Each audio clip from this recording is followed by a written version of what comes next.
கிரெடாய் திருச்சி நடத்தும் biggest property expo fair pro 2025. இடம் கலையரங்கம் Trichy. August 22, 23, 24. புதிய வீடு புதிய நம்பிக்கை. அனுமதி இலவசம். திருவண்ணாமலை மாவட்ட தலைநகர் திருவண்ணாமலை என்று நான் சொல்வதற்கும் திருவண்ணாமலை இன்னைக்கு மாநகராட்சியாக மாற்றப்பட்டிருக்கிறது என்று நான் உரை நிகழ்த்துவதற்கும் ஆக மாவட்டம் என்கிற முகவரியை தந்தது யார் என்று சொன்னால் அறிஞர் கலைஞர் தான் நமக்கு மாவட்டத்தை தந்தவர். அதனால் காடு உள்ளளவும் கடல் நீர் உள்ளளவும் காற்று உள்ளளவும் இந்த திருவண்ணாமலை மாவட்ட மக்களும் திருவண்ணாமலை மக்களும் நாம் கலைஞரை நன்றி உணர்வோடு என்றைக்கு நாம் பார்க்கிறோம். இந்த நன்றி உணர்வு நமக்கு இருக்கிற காரணத்தினால்தான் அவருக்கு ஆண்டாண்டும் நாம் பிறந்த நாள் விழாவை எடுத்துக் கொண்டிருக்கிறோம். கலைஞர் அவர்கள் மாவட்டத்தை பிரித்துக் கொடுக்கிற பொழுது இது திமுக காரனுக்கு மட்டும்தான் அந்த மாவட்டம் என்று பிரித்து கொடுத்தாரா? இல்லை. இந்த மாவட்டத்தில் இருக்கிற மக்கள் அத்தனை பேருக்கு பிரித்து தந்திருக்கிறார்கள். இந்த தொகுதியில் இருக்கிற அத்தனை பேருக்கும் பிரித்து கொடுத்திருக்கிறார்கள். ஆனால் தான் அவர் வழியிலே நாம் இந்த கட்சி அந்த கட்சி என்று பார்க்காமல் யாரையும் புறந்தள்ளாமல் அனைவரும் திருவண்ணாமலை தொகுதி மக்கள் தான், அனைவரும் தமிழர்கள் தான், அனைவரும் நம்முடைய சொந்தங்கள் தான், நம்முடைய சகோதரர்கள் தான் என்ற உணர்வு திராவிட முன்னேற்ற கழகத்துக்கு இருக்கிற காரணத்தினால் தான் யாரையும் நாம் பிரித்து பார்ப்பதில்லை. கலைஞரை பொறுத்தளவுக்கு அவருடைய வயது 95 ஆண்டு காலம் நிறைவு பெற்றார். இன்றைக்கு நம்முடைய மனதிலே நீக்கமர அமைந்திருக்கிறார்.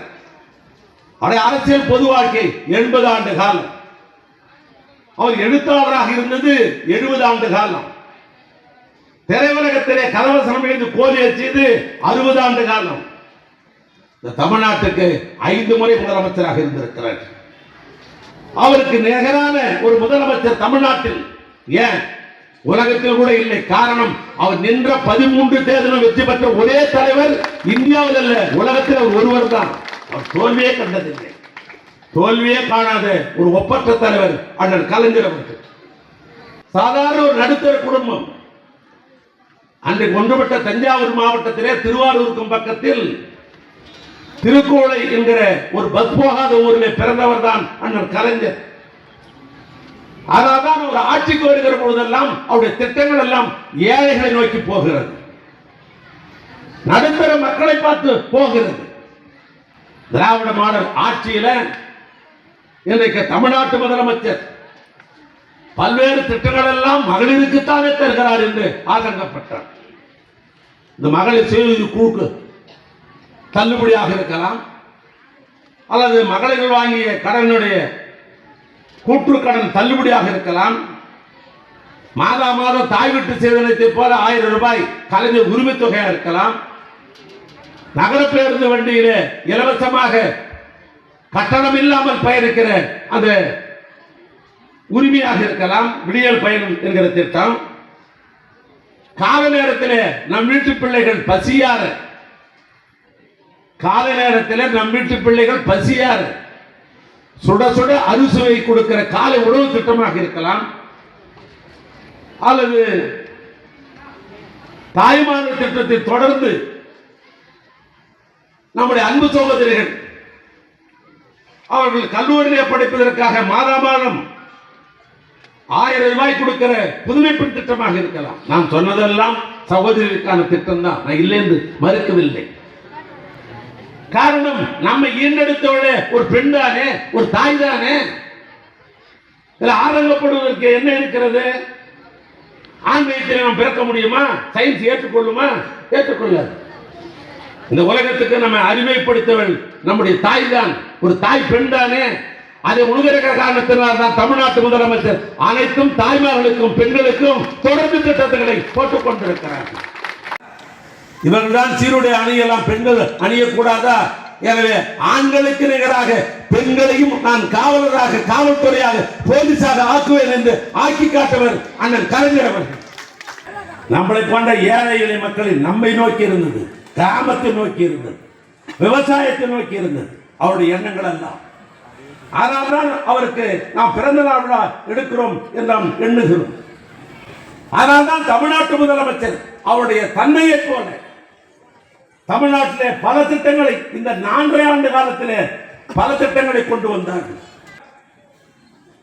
ஏற்கனவே ஆண்டு கொண்டிருந்த என்னுடைய அருமை எதிர்க்கட்சி தலைவர் மாண்புமிகு எடப்பாடி பழனிசாமி இது பொறுக்கிறதா அவருக்கு? இப்படி நல்லாட்சி நடத்தி கொண்டிருக்கிறாரு.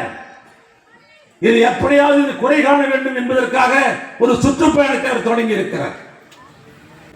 தமிழ்நாடு முழு ஒரு தொகுதிக்கும் போகிறார். லபா தேவா ஐயோ என்று கூக்குரல் எடுக்கிறார்.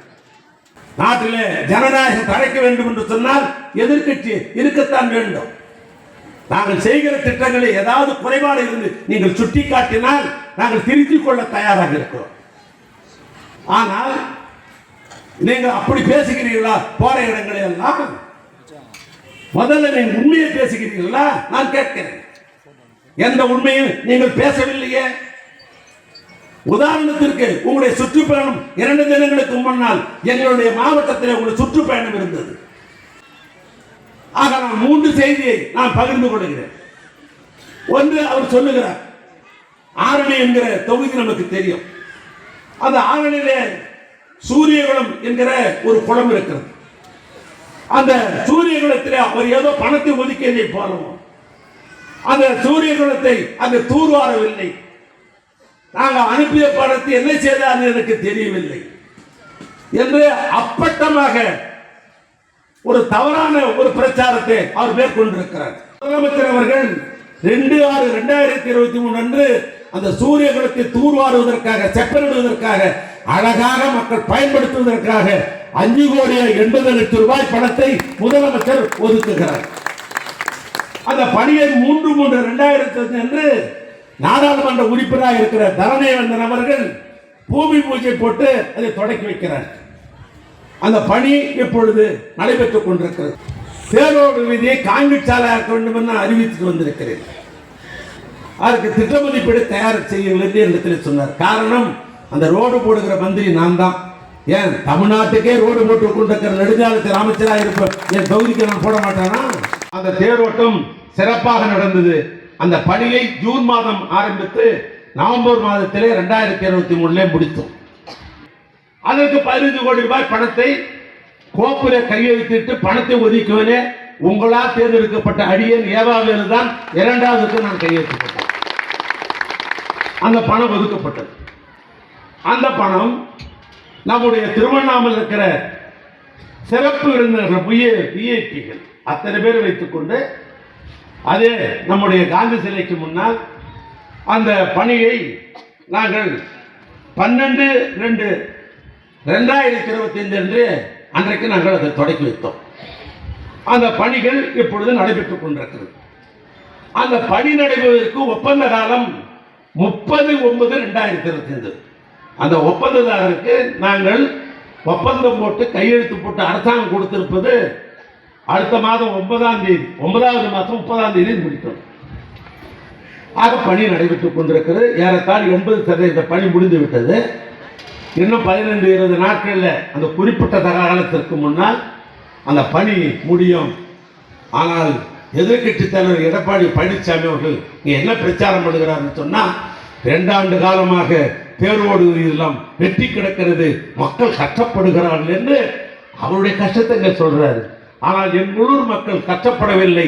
ஆன்மீக மக்கள் இன்றைக்கும் அவர்கள் மன நிம்மதியோடு இருக்கிறார்கள். இதுதான் உண்மை. இது 2வது அவர் சொன்ன தவறான செய்தி. கூட்டம் அன்றைக்கு அண்ணன் கலைஞர் சொன்னார், நான் பகுத்தறிவாளன் தந்தை பெரியாருடைய சீடன், ஆனாலும் கூட மக்கள் தீர்ப்பு மகேசன் தீர்ப்பு மக்கள் இந்த ஊரில் விரும்புகிறார்கள். திருவண்ணாமலை திருக்கோயில் மீண்டும் இந்த மக்களுக்கு வந்து சேர வேண்டும் என்று கருதுகிறார்கள். நான் நினைக்கிற ஆட்சி டெல்லியில் அமையும் என்று சொன்னால் நான் முதல் பணியாக இருந்து செய்து கொடுப்பேன் என்று இங்கே அவர்கள் உத்தரவாதம் சொன்னார். அவர் நினைக்கிற ஆட்சி மன்மோகன் தலைமையில் டெல்லியில் அமைந்தது. உச்சநீதிமன்ற சுப்ரீம் கோர்ட்டில் நடைபெறுகிற வழக்கை அவளுக்கு சாதமாக ஒன்று வழக்கை நடத்துங்கள், இல்லைன்னா மீண்டும் ஒரு அபிடேவிட் போட்டு வித்ட்ரா பண்ணிங்க. எங்களிடத்துல பணம் ஒதுக்குவதற்கு வாய்ப்பில்லை. எனவே ஆர்காலஜி டிபார்ட்மெண்ட்ல அதிக பணம் செலவு செய்ய முடியாது. எனவே வழக்கை நாங்கள் திரும்ப பெற்றுக் கொள்கிறோம். திருவண்ணாமலை திருக்கோயில் அந்த மக்களுக்கு போய் சேர வேண்டும் என்று ஜெயபால் ரெட்டி சொன்னார். ஆன்மீக மக்கள் திருவண்ணாமலை அண்ணாமலையாரை தரிசித்துக் கொண்டிருக்கிறார் என்று சொன்னால் அதுக்கு முக்கியமாக இருந்தது கலைஞர் திராவிட முன்னேற்ற கழகம். ஆனா என்ன பேசுகிறார் இங்க எடப்பாடி பழனிசாமி? அவர் பேசுகிறார் இந்த திருக்கோயிலை அதிமுக நாங்கள் தான் மீட்டோம். நான் அவருக்கு சொல்ல விரும்புகிறேன், இன்னும் சட்டமன்றம் கூடும். சட்டமன்றத்தில் நீங்க சொல்லுங்க, இது இங்க வந்து ஏதோ உங்க ஆட்களை வைத்துக் கொண்டு ஏதோ தனிப்பட்ட முறையில் கைதட்டிட்டு போற விஷயம் அல்ல. சட்டமன்றத்தில் இந்த கேள்வி சொல்லுங்க. இதற்கு கலைஞருடைய தம்பியாக, ஏன் தலைவனுடைய தம்பியாக இருந்து இதற்கு உச்ச பதிலை அதே சட்டமன்றத்தில் பதிவு செய்து உண்மையை தவிர இதில் ஒன்றும் கலப்படம். எப்படி இருக்குன்னு சொன்னால் கிராமத்தில் ஒரு பழமொழி உண்டு, சூரியகுளம் ஆரணி தவறான செய்தி, கான்வென்ட் சாலை சொன்னது தவறான செய்தி. பொய் செய்திக்கு உச்சமாக என் திருக்கோயிலை நீங்கள் தான் மீட்டு தந்திருந்தது உச்சமான பொய். கிராமத்தில் இருக்கிற பழமொழியை போல, என்ன பழமொழி கிராமத்தில்? எவ்வளவு பெரிய பூசணிக்காவை இந்த சோத்திலே மறைத்து விட்டார் என்கிற போது, ஆக சோத்திலே பூசணிக்காவை மறைப்பதை போல இங்க எடப்பாடி பழனிசாமி அவ்வளவு பெரிய பொய்யை சொல்லி இருக்கிறார். ஆக திருவண்ணாமலை மாவட்டத்தில் இருக்கிற திராவிட முன்னேற்ற கழகம் என்பதும் தமிழ்நாட்டுடைய முதலமைச்சராக இருக்கிற மாண்புமிகு தளபதியார் அவர்களும் இந்த திருவண்ணாமலை மக்களுக்காக, திருவண்ணாமலை மாவட்ட மக்களுக்காக, நம்முடைய மாநகர ஆட்சியுடைய மக்களுக்காக என்றைக்கும் உறுதுணையாக இருப்போம்.